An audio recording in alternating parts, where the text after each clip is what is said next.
Seguimos, hermanos, en esta serie que llevamos acerca de los atributos de Dios. Continuamos en el atributo de la sabiduría de Dios, que como comentábamos las oportunidades pasadas, bien puede ser catalogado como parte de la omnisciencia de Dios, o al menos dentro de los que se conocen como los atributos mentales de Dios. Y en esta ocasión vamos a ver la sabiduría de Dios, tercera parte. Dijimos que íbamos a ver la sabiduría de Dios en su creación. Ya vimos también la sabiduría de Dios en el plan de redentor. Y en esta oportunidad vamos a ver, si le pudiéramos poner un subtema a este mensaje, sería la sabiduría de Dios en los hombres. Y como dijimos, vamos a hacer, y se darán cuenta en el desarrollo de este mensaje, vamos a hacer una distinción entre cómo esa sabiduría opera en sus hijos y cómo opera también en aquellos que no lo son. Y en esta oportunidad vamos a enfocarnos en la sabiduría de Dios para con sus hijos. Para esto quiero invitarles a que me acompañen por favor al libro del profeta Isaías, capítulo 46. El libro del profeta Isaías, capítulo 46. Y nuestra lectura es en el versículo 10 y 11. Pero quiero invitarles a que hagamos un poco de contexto y comencemos a leer desde el 8. Dice Isaías 46, desde el versículo 8: Acordaos de las cosas pasadas desde los tiempos antiguos, porque yo soy Dios, y no hay otro Dios. Perdónenme, yo empecé desde el 9, ¿verdad? Vamos al 8. Acordaos de esto y tened vergüenza. Volved en vosotros, prevaricadores. Acordaos de las cosas pasadas desde los tiempos antiguos, porque yo soy Dios, y no hay otro Dios, y nada hay semejante a mí, que anuncio lo porvenir desde el principio, y desde la antigüedad lo que aún no era hecho, que digo, mi consejo permanecerá, y haré todo lo que quiero, que llamo desde el oriente al ave, y de tierra lejana al varón de mi consejo. Yo hablé y lo haré venir. Yo lo he pensado y también lo haré. Hasta allí. Hermanos, la sabiduría de Dios no es solo aquella infinitamente perfecta capacidad de poder escoger los mejores planes o las mejores metas y escoger los mejores medios para alcanzarlos. Como que si esto fuera una especie de guerrero invencible, hábil en las armas, entre todos los guerreros, pero que no tuviera ninguna batalla que pelear, sino que la sabiduría de Dios es más bien una sabiduría práctica y activa. ¿Qué queremos decir con esto? Que sí, Dios es infinitamente sabio, Dios sí es infinitamente poderoso, y en esa sabiduría insondable decíamos que Él escoge los mejores planes, las mejores metas y escoge los mejores medios para ellas. Y entonces, bueno, eso lo hizo alguna vez y luego se sienta a descansar. Y como no hay nadie que supere lo que Él hace, entonces es como si alguien es el mejor en todo, de tal forma que pues nadie le hace rival ni comparación. Y pues bueno, ya no le queda más que sentarse a descansar, aburrido, porque ya no tiene más que hacer, no tiene retos o metas que implantar. No, la sabiduría de Dios, hermanos, es una sabiduría activa. Esto es, que la sabiduría de Dios no está inerte. No es que solo la tiene almacenada y sin uso para el día en el que lo necesite, sino que esta sabiduría está en una actividad constante. Está operando en el universo, está operando en el mundo entero y, como veremos también, está operando en sus hijos. Pues nos dice nuestro verso que anuncio lo por venir desde el principio y desde la antigüedad, lo que aún no era hecho. Que digo, mi consejo permanecerá y haré todo lo que quiero. Así, hermanos, esta sabiduría de Dios se ha ocupado de sus planes desde origen y se ha ocupado también del desarrollo de sus propósitos, de sus planes y de sus metas para poder llevarlos a buen término. Esta sabiduría, pues, no es ociosa, sino que se ocupa en propósitos definidos. No es solamente una herramienta que está ahí guardada para cuando la necesite. Es en sí mismo parte de la esencia de Dios, algo que Él siempre está usando. Es como alguna característica propia de nuestra persona o de nuestra personalidad. Cuando durante sus actividades ustedes no están usando sus ojos. Los ojos, aunque parece que no se mueven como las manos, no avanzan hacia allá, no retroceden, pero todo el tiempo están en constante uso. Asimismo, el sistema respiratorio, hermanos, está siempre en constante uso. Así, hermanos, la sabiduría de Dios no es esa inmensa sabiduría infinita que Dios tiene ahí guardada y reservada para el momento en el que la necesite. No, es algo que Dios siempre tiene en constante operación, ocupada en el cumplimiento de los propósitos que Él mismo ya se ha determinado. Pues cuando dice en nuestro versículo, mi consejo permanecerá, la Nueva Versión Internacional dice de la siguiente manera, mi propósito se cumplirá. ¿Sí están ahí? ¿Sí ven que su Biblia dice, los que tienen versión 60, mi consejo permanecerá?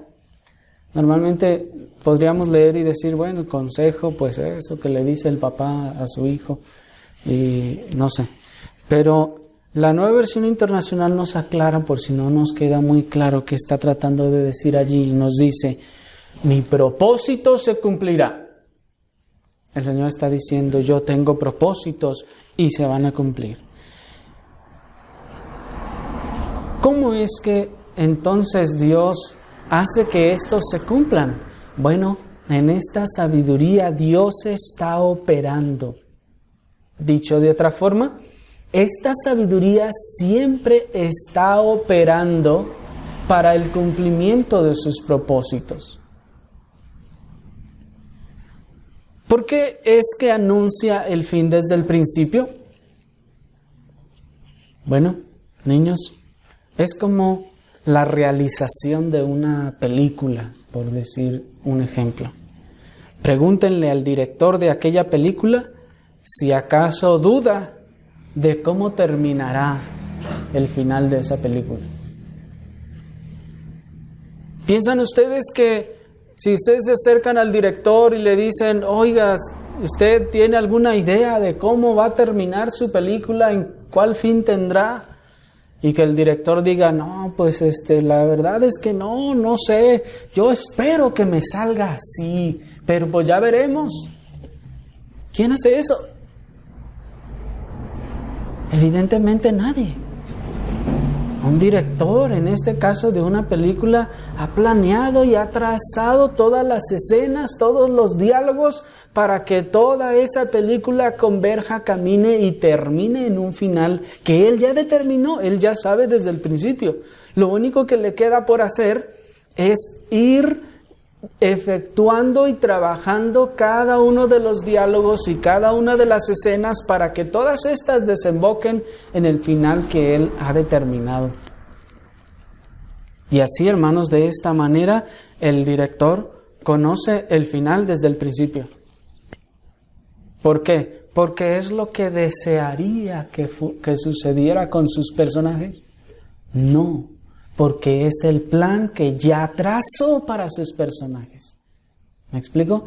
Por eso dice el verso: mi consejo permanecerá, mi propósito se cumplirá. Está diciendo el Señor, yo tengo un plan. La historia es la historia de Dios. Dios ha trazado cada uno de los eventos porque Él ha determinado que esta historia termine específicamente en donde Él lo ha querido y de la manera que Él lo ha querido. Y entonces, para que esto pueda lograrse en su sabiduría infinita, Él está operando y está trabajando en cada diálogo, en cada escena y en cada cosa para que su historia, la historia de la humanidad, termine como Él lo ha determinado.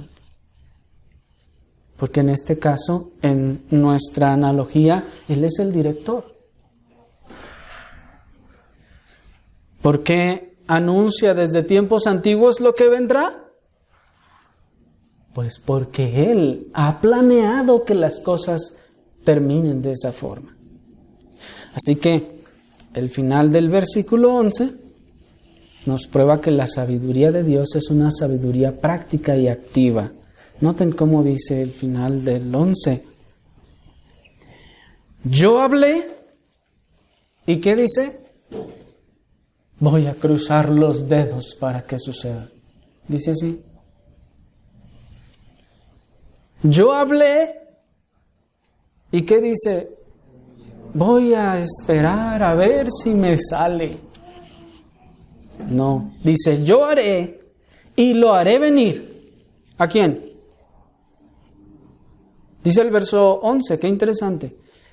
Que llamo desde el oriente al ave y de tierra lejana al varón de mi consejo. Yo hablé y lo haré venir.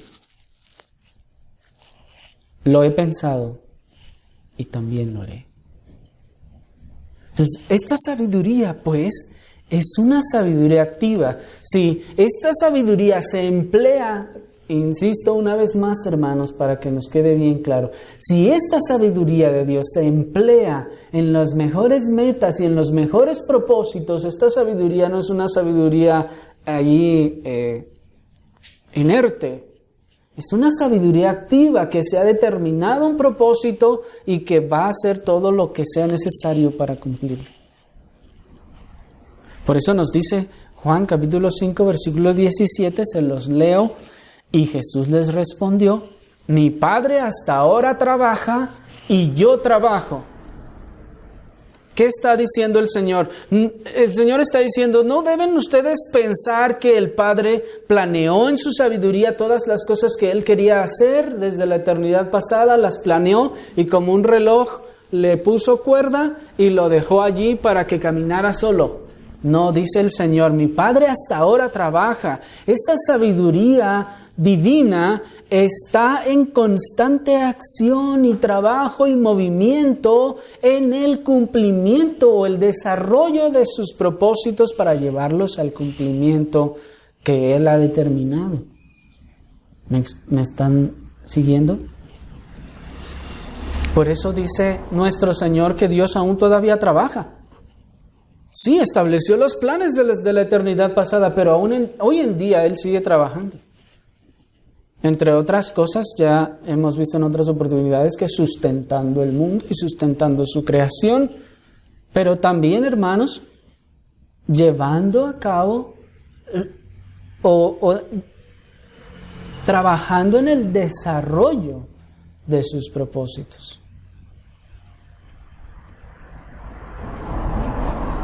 Esta infinita sabiduría de Dios pues opera hasta hoy y no se detiene, ni se detendrá hasta que haya hecho lo que Él ha determinado.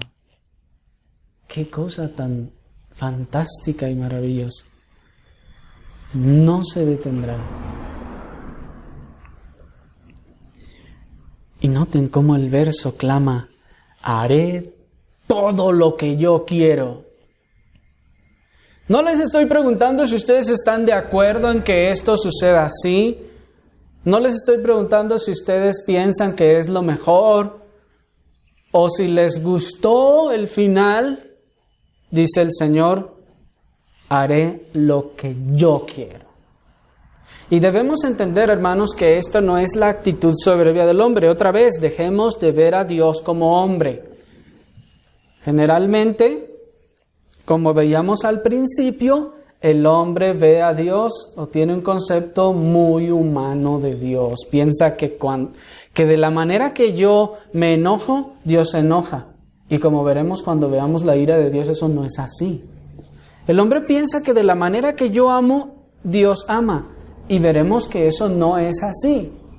Que Dios es un ser realmente distinto a nosotros. Que en la imagen que nosotros tenemos plasmada de Él, sí, tiene una relación con su persona, pero que en nuestra naturaleza caída, hermanos, no tiene punto de comparación. Cuando nosotros decimos, haré lo que yo quiero, cuando el hombre lo dice, pues allí hay soberbia, allí hay orgullo, allí hay jactancia, allí hay tal vez hasta enojo, hay en muchas ocasiones tal vez hasta injusticia. Hay muchas de esas cosas involucradas en que un hombre se ponga y diga, haré lo que yo quiero. Pero en Dios debemos entender que es absolutamente diferente, porque no es aquel ser malvado, no es aquel ser injusto, falible, voluble, de doble ánimo, enojón, el que lo está diciendo, sino que es el ser más santo que existe, el ser más justo que existe, el ser más bueno que existe, el ser más misericordioso que existe. Por lo tanto, cualquier cosa que Él diga, yo lo voy a hacer como yo quiero, será absolutamente perfecta, buena, justa y santa. ¿Me explico? De tal forma que cuando le oímos a ese ser maravilloso y glorioso decir, haré todo lo que yo quiero, entonces descansamos. En vez de sentirnos oprimidos. ¿Me explico? Porque estamos hablando de Dios. Mientras que el hombre es incapaz de asegurar el fiel cumplimiento de sus propios proyectos, nuestro gran y omnipotente Dios anuncia con gran antelación el exitoso fin de sus designios sin que éstos hayan experimentado ningún tipo de cambio o de corrección. Pues nosotros decimos, queremos hacer esto, y al final tenemos que andar cambiando nuestras metas. Ya lo vimos en otra ocasión y lo vamos a ver cuando veamos en la inmutabilidad de Dios. Nosotros tenemos que estar cambiando nuestros planes, tenemos que estar modificando los procedimientos, tenemos que estar corrigiendo una y otra vez. Dios no hace eso. Porque como ya veíamos en otra oportunidad, la corrección o el cambio se debe a dos carencias, o la falta de poder o la falta de sabiduría, ¿se acuerdan? Y Dios no tiene ni falta de poder ni falta de sabiduría. Así, Él puede desde el principio decir, lo que yo he determinado se va a cumplir exactamente de esta forma y se cumplirá.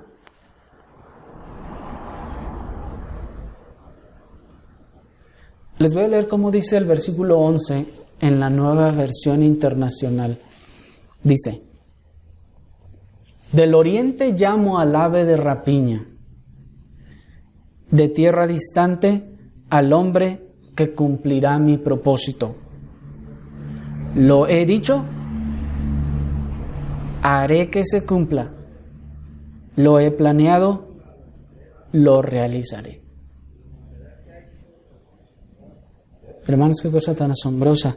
Noten que comienza diciendo, del oriente llamo al ave de rapiña. ¿Para qué queremos un ave de rapiña? ¿Para que venga y se coma las plantitas? El ave de rapiña no se come las plantitas.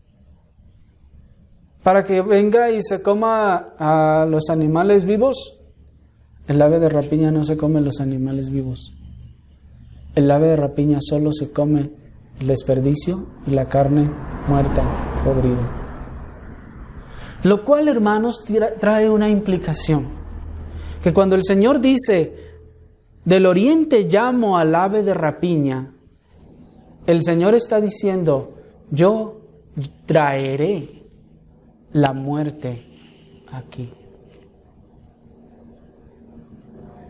Y eso es un designio de Dios. Y luego dice, de tierra distante, al hombre que cumplirá mi propósito. Qué cosa tan asombrosa. Dios, hermanos, ya vimos, se ha trazado las mejores metas o los mejores propósitos, y entonces también usará los mejores medios. Y en estos medios que Él va a usar, Él dice, aún desde tierra distante, si tengo que traerlo del otro lado del mundo, lo voy a traer para que se den cuenta que esto no se debe a ustedes y esto no lo controlan ustedes. Yo lo voy a traer desde donde sea. A un personaje que no tiene nada que ver con ustedes, a un personaje que no tiene ninguna motivación de estar acá, sencillamente lo voy a traer.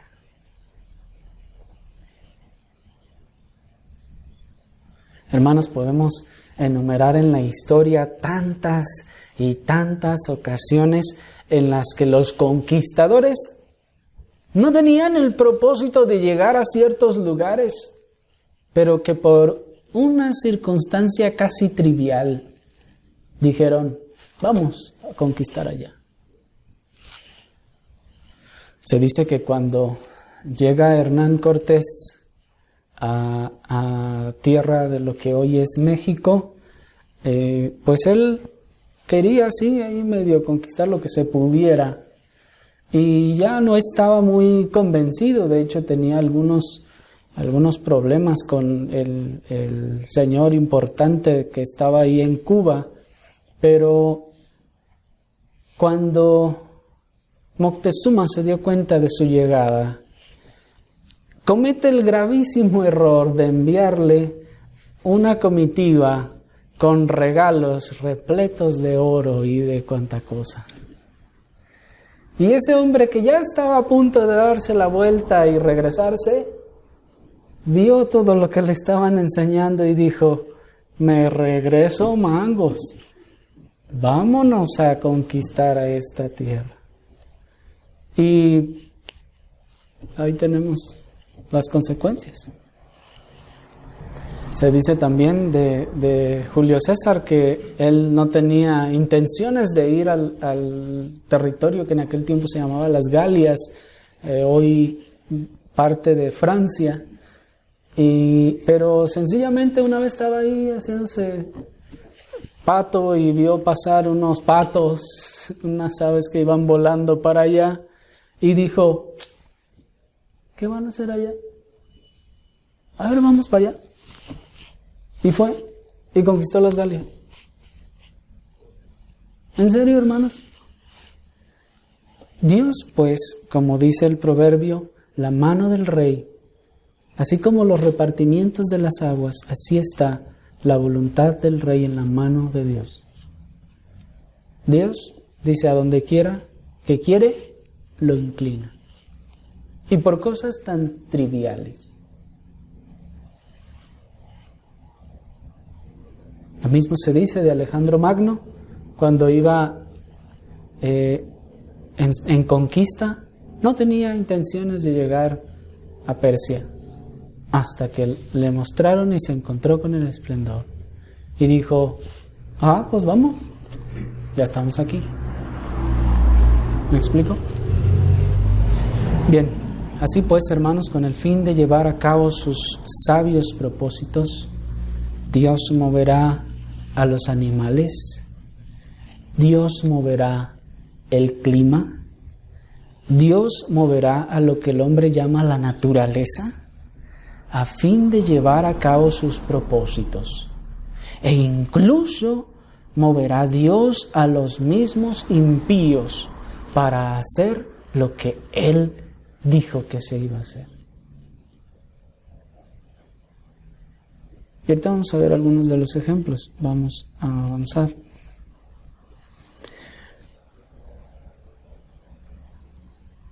Noten que dice el verso, yo haré que se cumpla. Dice el final en la Nueva Versión Internacional, lo he dicho, haré que se cumpla. Dios no está diciendo, como decíamos, no es que dice Dios, bueno, yo ya lo dije y lo voy a intentar, no. No dice, lo dije y voy a procurar que se cumpla. Voy a tratar y hacer todo mi esfuerzo para que se cumpla. No dice, yo haré que se cumpla. Así que ninguna circunstancia fortuita, ni la agencia voluntaria de cualquier ser, ya sea en los cielos o en la tierra, puede alterar en manera alguna los propósitos y los medios que Dios estableció para lograrlos. Les voy a repetir eso, hermanos, porque significa mucho. Ninguna circunstancia fortuita, ni la agencia voluntaria de cualquier ser, ya sea en los cielos o en la tierra, pueden alterar de manera alguna los propósitos y medios que Dios ha establecido para alcanzarlos. ¿Qué queremos decir con esto? Que, hermanos, ni la combinación de muchas circunstancias puede alterar los planes y propósitos de Dios. Y ni siquiera la agencia voluntaria de ningún ser, ni en los cielos ni en la tierra, pueden hacer cambiar ni la forma ni el propósito de los planes que Dios ha establecido. Ni siquiera aunque se unieran todos los ángeles en el cielo y todos los seres humanos en la tierra, podrían alterar siquiera el propósito de Dios y tampoco el proceso. Estamos hablando de un Dios todopoderoso y absolutamente sabio. ¿No implica también incluso la sabiduría el prever la conducta de nuestros oponentes? ¿No los grandes generales, astutos, sabios, no son así porque alcanzan a prever los movimientos del enemigo y se anticipan a ellos? Pues es parte de la sabiduría entender y saber cómo se comportará el ambiente y diseñar nuestro plan de modo que esto no afecte a nuestro plan. ¿Me explico? Eso es sabiduría. En eso está incluido también la sabiduría. De tal forma, hermanos, que ni siquiera sus enemigos, en pleno conocimiento y oposición de sus planes, se pueden oponer o lograr alterar de alguna forma los planes y propósitos de Dios. No puede. Eso no se puede.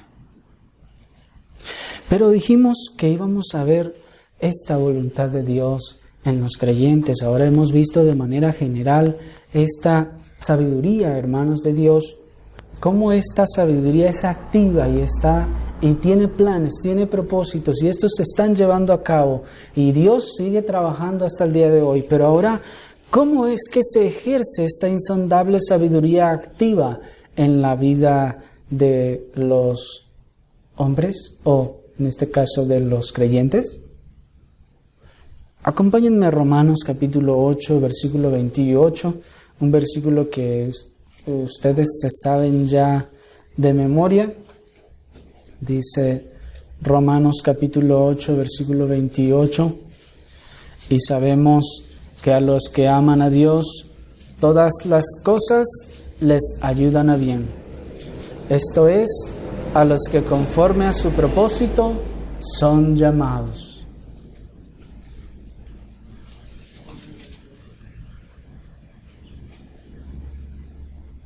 Hermanos, a pesar de lo atractivo que pueda ser para cualquier lector tomar este versículo para sí mismo, debemos decir que la verdad es que este verso deja por sí mismo clara su exclusividad. Esto es, este es un versículo exclusivo. Y cuando decimos exclusivo no nos referimos a que es acá rimbombante o VIP, no. Estamos diciendo que excluye. De hecho, eso es lo que significa exclusivo, ¿verdad? Que excluye. Este versículo es exclusivo porque está excluyendo. ¿Y a quién está excluyendo? A todos los que no aman a Dios. Pues nos dice, sabemos que a los que aman a Dios, aquí ya nos está estableciendo el grupo de personas a quien se está dirigiendo. Así que los que no aman a Dios no están incluidos en este versículo ni en las promesas dichas en este versículo.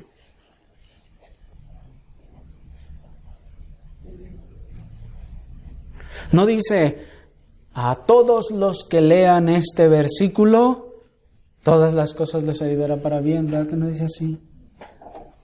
Pero mucha gente hace eso, hermanos. Yo he notado, no sé si ustedes lo han notado, que el evangelicalismo de nuestro tiempo se está volviendo también supersticioso como el romanismo. ¿Han visto cómo el romanismo, antes, bueno, los que estuvieron allí, no decían que traían hasta en los escapularios oracioncitas y cositas así, en su cartera la monita y detrás una oración, y ellos piensan que ya con leerla, ¡pum!, lo que dice ahí se va a cumplir en mí. Eso es superstición. Y comenzó a suceder que empezaban a mandar ese tipo de oraciones. Lee esta oración para que declares bendición para ti y para los tuyos. Y hay gente ahí leyéndola. Ay, lo voy a leer para que me vaya bien este día. Y la voy a leer para que les vaya bien a todos mis familiares. Y ahí está leyéndola. ¿Y significa eso que entonces ya le va a ir bien? Cuando vive desobedeciendo la palabra de Dios y en total rebelión contra Dios en pecado. Eso entonces empieza a convertirse como en un amuleto, como en una superstición. Lo leo, sucede. Eso es superstición, es un amuleto. Y hoy en día, hermanos, el evangelicalismo de nuestro tiempo está cayendo en cosas así. Con muchas frases como, la sangre de Cristo tiene poder. ¿Han oído gente que dice eso? Ya de cualquier cosa y para cualquier cosa. Y luego empiezan a tomar frases e incluso versículos de que la bendición de Dios para tu vida o Dios es amor y nos ama a todos.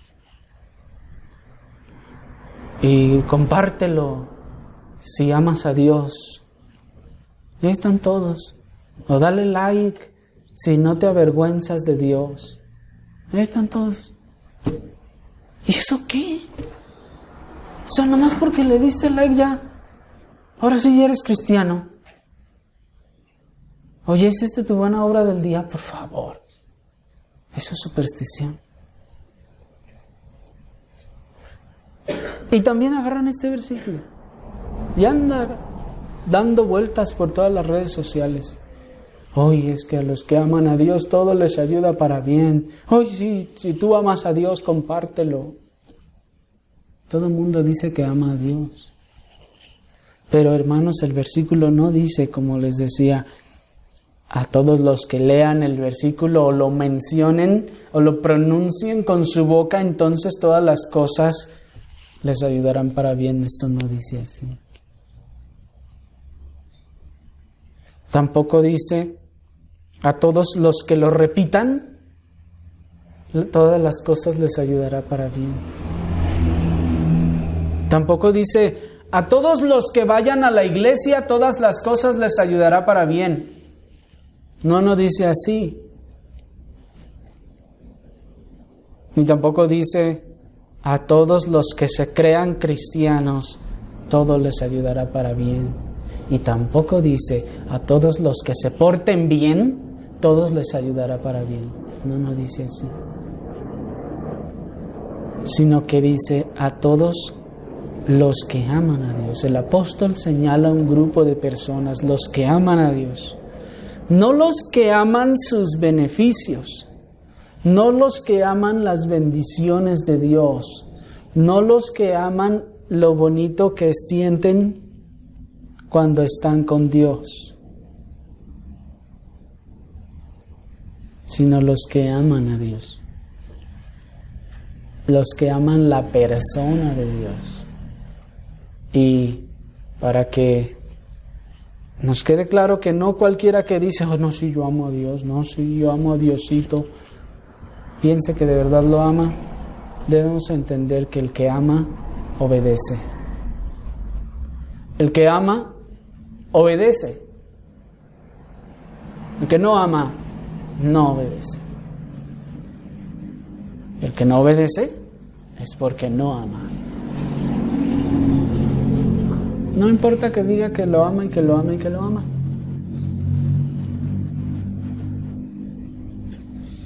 ¿Cuántas veces ustedes, padres, no les han dicho a sus hijos, ya no me digas que me amas, ya aunque sea con que me obedezcas, con eso me doy? ¿No es cierto?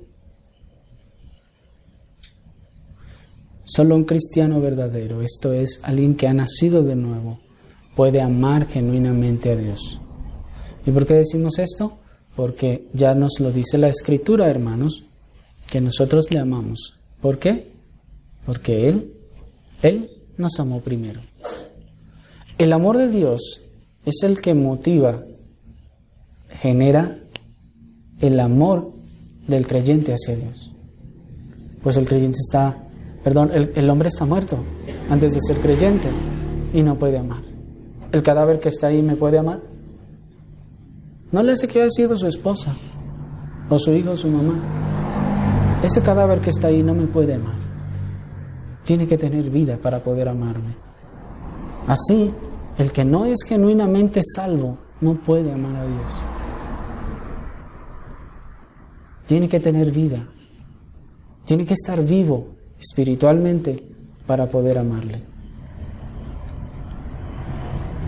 Este versículo declara enfáticamente que todas y cada una de las cosas, hermanos, que ocurren al cristiano verdadero, están ordenadas en la providencia de Dios para su bien. Todas las cosas que ocurren al cristiano verdadero están ordenadas en la providencia de Dios para su bien. En otras palabras, Dios en su sabio designio ha planificado cada una de las circunstancias que ocurrirían a sus hijos con el propósito de hacerles bien. Dios en su sabio designio ha planificado cada una de las circunstancias que ocurrirán a sus hijos con el propósito de hacerles bien. He aquí algunos ejemplos. Dios planificó para hacerle bien. Entonces, para hacerle bien a usted, si es un cristiano verdadero, Dios ordenó su lugar de nacimiento. el lugar donde nació usted? ¿Por qué no nacimos allá en Estados Unidos para que viviéramos ganando dólares? ¿Por qué no nacimos allá? ¿Cuántos de nosotros tenemos familiares allá? Primos, tíos, hermanos, sobrinos y cuánta gente hay por allá. ¿Por qué no nacimos nosotros allá? Porque Dios determinó que para nuestro bien espiritual, como vamos a ver ahora, lo mejor era que naciéramos aquí. Hoy, ¿qué si hubiéramos nacido allá en, no sé, Tabasco, en otro estado de la República, y no hubiese en aquel lugar una iglesia que predicase el verdadero evangelio? Dios, hermanos, nos puso en el lugar, nos hizo nacer en el lugar donde Él había determinado que fuese así. Dios, pues, entonces también obró y nos puso, Él ordenó que naciéramos en la familia donde nacimos. Ya hemos preguntado esto en otras oportunidades. ¿Por qué no nacimos allá en la casa de los duques de Cambridge? Dios determinó que para el mejor estado espiritual nuestro era necesario que usted naciera en la familia donde usted nació. Y Dios también determinó, hermanos, las circunstancias, ya sea climáticas, ya sea económicas, o ya sea físicas o emocionales, que produjeran la migración desde el lugar de donde usted nació hasta el lugar donde se encuentra ahora. Porque alguno dirá, bueno, sí, pero yo no nací aquí. Ah, sí, pero Dios planeó que usted se moviera a este lugar para que aquí conociera al Señor. ¿Qué tuvo que hacer el Señor? Noten, probablemente le tuvo que meter en un aprieto económico. Probablemente tuvo que obrar en alguna cosa, en el clima o en su familia. Incluso hasta una disputa familiar que le hubiese hecho salir de su hogar familiar y terminar en un lugar donde en la providencia de Dios, Dios obró para que usted se trasladara a un lugar donde pudiera conocer el Evangelio y venir hacia el Salmo.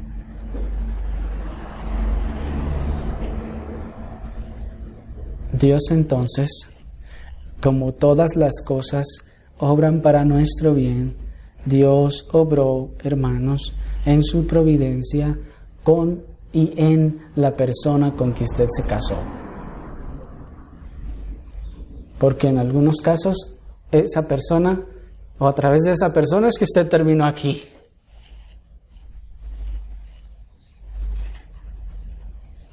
En otros casos, es que Dios salva a uno de los dos, ya sea el esposo o la esposa, y luego a través de él el Señor le trajo a salvación a usted. O viceversa. ¿Se fijan cómo Dios entonces obró que terminásemos con esa pareja?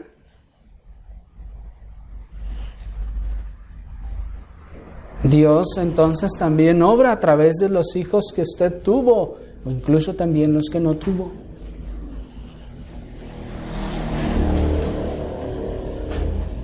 Porque Dios también llega en muchas ocasiones a través de los hijos. Pues el Señor trata con los hijos, salva a los hijos, y luego a través de ellos es que los padres vienen al conocimiento del Señor, al Evangelio. ¿Se fijan cómo Dios planeó en su sabiduría cada cosa y circunstancia de nuestra vida? ¿Cuántos hijos que estuvieron a punto de no nacer o que sus padres querían que no nacieran, terminaron naciendo, o que ya no tenían planeados y terminaron naciendo, y el Señor usó para hacer cosas impresionantes? El Señor pues entonces determinó también en qué escuela usted terminaría.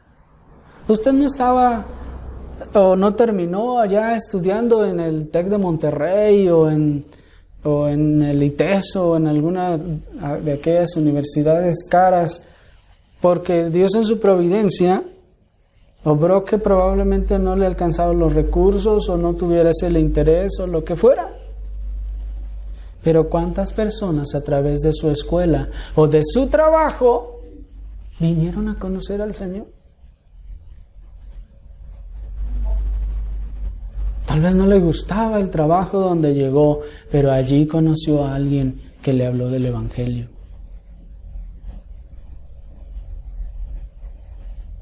¿Me explico? O el Señor le pone allí para que usted le hable a otro del Evangelio a quien el Señor quiere salvar. Dios pues ha ordenado para nuestro bien aún también los problemas. Todos los problemas que nos han pasado, hermanos, Dios los ha traído también para hacernos bien. Pregunta, ¿piensan ustedes que estar en la cárcel es un problema? Pues imagínense, para la carne, hermanos, como no lo sería. Pero Dios aún ha ordenado y ordena en muchas circunstancias, conforme a su soberano decreto y sus propósitos, que algunos terminen en la cárcel. ¿Y cuántas personas no han venido a salvación, ya sea en la cárcel, que allá es donde conocen al Señor, o le comparten a otros allá en la cárcel? Muchos han llegado al Señor a causa de grandes problemas o aflicciones. Y si no nos hubiera pasado eso tan terrible, y que lloramos y lloramos y nos quejamos y nos revolcamos, pero que al final nos humilló a tal grado que nos quitó el orgullo para que ahora tuviéramos ese corazón dispuesto para oír el Evangelio y la voz del Señor.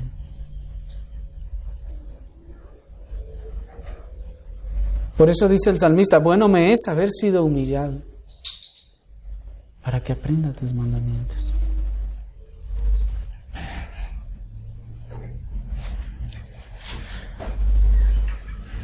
Solemos pensar, hermanos, que son solo las bendiciones las que nos hacen bien. ¿No es así? Pero este versículo nos dice que todo al cristiano le hace bien. Aún las cosas que no consideramos bendiciones, aún las aflicciones, aún las enfermedades, pues Dios planeó también que ciertas y muchas de nuestras enfermedades nos movieran a muchas cosas y en muchas formas y con muchos propósitos. ¿Cuántos no han venido al Señor a través de eso? ¿Y con cuántos Dios nos sigue tratando a través de esto? Así entonces Dios planeó y determinó nuestra salud. Esto no significa, debemos decir, que nosotros no seamos entonces responsables de nuestra salud ni de habernos metido en alguno u otro problema. Pero Dios ha determinado también nuestra carencia. No somos millonarios porque Dios ha determinado que esto no sea así. A nosotros no se nos ocurrió sacar lo del Facebook o inventarnos el YouTube para que nos hiciéramos millonarios. ¿O acaso creen que los que inventaron eso eran gente tan sabicisísima y entendidísima que ya desde que nació ya traía la idea? No, hermanos. La Escritura dice que Dios da la sabiduría Sencillamente Dios determinó y Dios quiso darle a ese hombre esa idea. Y ¡pum! Se le prendió el foco. A él y a mí no. ¿Por qué? Porque nosotros estamos más, mejor ya no digo porque no se vaya a ofender, que él. No. Es soberanía. Dios así lo quiso. Dios podría en este momento hacer que a usted se le prenda el foco y que se le ocurra una idea y que se haga millonario con ella. ¿Por qué no sucede? Porque Dios no lo determinó así. Dios ha determinado que este es el mejor estado que nosotros necesitamos para servirle y obedecerle con fidelidad. Porque traemos 10 pesos más en la bolsa y ya queremos irnos a gastar y no venir al servicio. ¿Sí o no?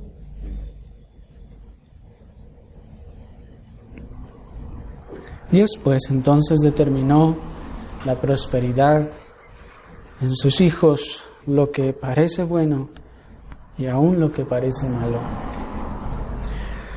Todo trabaja para nuestro beneficio, hermanos, con el fin de hacernos a la imagen de Cristo. Pues noten cómo dice el verso 29, porque a los que antes conoció, también los predestinó para que fuesen hechos conforme a la imagen de su Hijo, para que Él sea el primogénito entre muchos. Así que cuando este versículo dice que todas las cosas nos ayudan para bien, no está diciendo todas las cosas les van a salir bien, no. Porque generalmente así es que se toma ese versículo. Mira, ahí dice que todas las cosas te van a ayudar para bien, o sea que si lo repites todo te va a salir bien. No, hermanos, no dice así. Está diciendo que todas las cosas, ahora sean buenas o ahora sean malas, nos van a ayudar para nuestro bien. ¿Y cuál bien? ¿Estar felices y contentos? No, el bien dice para que se fuesen hechos conformes a la imagen de su Hijo. La palabra conforme viene de la palabra griega morphos, que significa tomar la forma, cobrar la forma. Así como cuando ustedes agarran un pedazo de plastilina y lo ponen en una moneda y lo aplastan, ¿qué hace el pedazo de plastilina? Cobra la forma de la moneda. Esa es la idea que se transmite en el original, para que seamos amoldados y nos parezcamos ahora a Cristo el Señor. Y miren uno de los ejemplos en los que Dios obró. Quiero terminar con 2 ejemplos brevemente. Cómo Dios va obrando en sus hijos en circunstancias que parecen no tener que ver o incluso adversas, pero que Dios ha obrado para nuestro bien. Génesis capítulo 12, versículo 20, acompáñenme rápidamente a Génesis capítulo 12, versículo 10 al 20. Le voy a leer rápidamente, hermanos. Dice, alcáncenme por favor. 10. Hubo entonces hambre en la tierra y descendió a Abraham a Egipto para morar allá, porque era grande el hambre en la tierra. Y aconteció que cuando estaba para entrar a Egipto, dijo a Sarai su mujer, he aquí ahora conozco que eres mujer de hermoso aspecto, y cuando te vean los egipcios dirán, su mujer es, y me matarán a mí, y a ti te reservarán la vida. Ahora pues, di que eres mi hermana, para que me vaya bien por causa tuya, y viva mi alma por causa de ti. Y aconteció que cuando entró Abraham en Egipto, los egipcios vieron que la mujer era hermosa en gran manera. También la vieron los príncipes de Faraón y la alabaron delante de él. Y fue llevada la mujer a casa de Faraón. E hizo bien a Abraham por causa de ella. Y él tuvo ovejas, vacas, asnos, siervos, criadas, asnas y camellos. Mas el Señor hirió a Faraón y a su casa con grandes plagas por causa de Sarai, mujer de Abraham. Entonces Faraón llamó a Abraham y le dijo: ¿qué es esto que has hecho conmigo? ¿Por qué no me declaraste que era tu mujer? ¿Por qué dijiste: es mi hermana, poniéndome en ocasión de tomarla para mí por mujer? Ahora pues, he aquí tu mujer, tómala y vete. Entonces Faraón dio orden a su gente acerca de Abraham y le acompañaron y a su mujer con todo lo que tenía. Hasta ahí. Hermanos, una vez que Abraham recibe la promesa de Dios, opera la primera circunstancia para su bien. Pues ustedes pueden leer en su casa desde el verso 1, que es en el verso 1, en los primeros versos, en donde Dios le empieza a decir: bendiciéndote bendeciré y en tu simiente serán benditas todas las familias de la tierra. Y luego que le acaba de dar esas promesas esperanzadoras y benignas, luego Dios opera la primera circunstancia para su bien. ¿Y cuál fue? Una hambruna. ¿Se fijaron? ¿Sí vieron el verso 10? Dios le acaba de prometer todo eso. ¿Y qué es lo primero que la providencia de Dios hace después de darle promesas tan hermosas y gloriosas? Y hubo hambre en la tierra.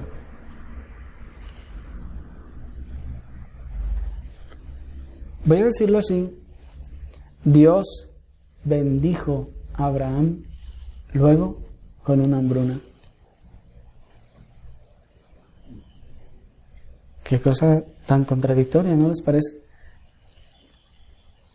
Una hambruna tal que lo forzó a salir del lugar donde estaba. Ya leímos la historia, tiene que ir a Egipto. Pero ahí en Egipto, ¿qué sucede? Después también de las dificultades en las que se mete porque no vive feliz en Egipto, digámoslo así, el Señor obra que cuando Él sale, dice que sale con muchas riquezas. Con muchas riquezas. Así que, hermanos, ¿se puede considerar una hambruna como una operación de la providencia de Dios para bien? Ahora vemos que sí. En nuestro tiempo ya no se llama así, en nuestro tiempo ya se llama crisis económica, que produce que perdamos los empleos y que mucha gente se mueva de un país a otro. Abraham pues es introducido en una situación muy difícil, pero en donde Dios está operando para su bien. Ciertamente, hermanos, Abraham ignoraba el fin del asunto, pero en el sabio designio de Dios estaba el bendecirlo. Y así, hermanos, nosotros debemos esperar en este nuestro buen Señor, pues aún las circunstancias más adversas, Dios puede estarlas obrando para hacernos bien. La gracia soberana, hermanos, no elimina la aflicción, sino más bien la promueve como medio de gracia.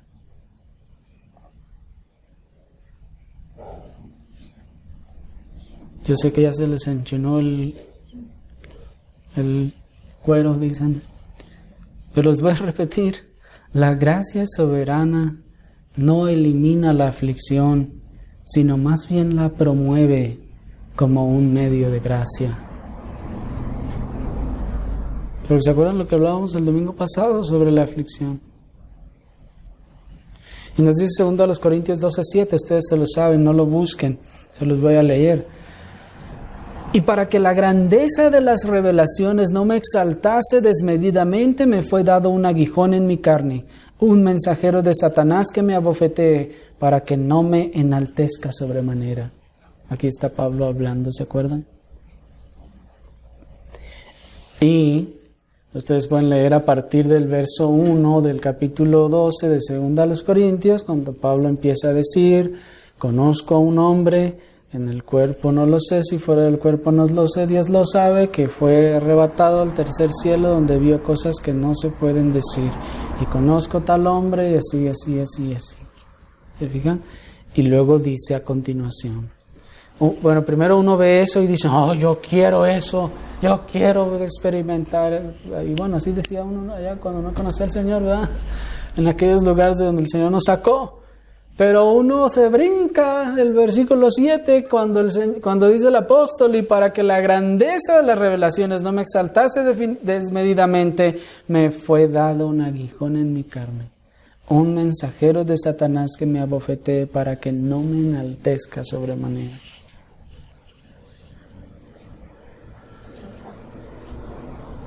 Dios en su providencia, hermanos, permitió estas cosas en Pablo para el bien de su alma.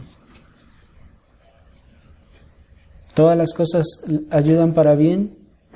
Sí, al creyente. Y aún los aguijones. Dios, con el fin de seguir bendiciendo a Pablo con abundancia de revelaciones y entendimiento de su palabra, en su gracia soberana, providenció un aguijón específico y correcto, justo y bueno en la carne del apóstol. Exacto a su medida. Y así bien Dios puede hacer cosas así en nosotros a fin de usarnos y que nosotros no nos exaltemos, a fin de bendecirnos y que nosotros no actuemos, hermanos, con soberbia. Y aunque nosotros no pudiéramos entender lo que Dios está haciendo, hermanos, creámoslo. Él es infinitamente más sabio que nosotros. Y si somos sus hijos, Él está obrando todas las cosas que nos ocurren para nuestro bien. Oremos al Señor.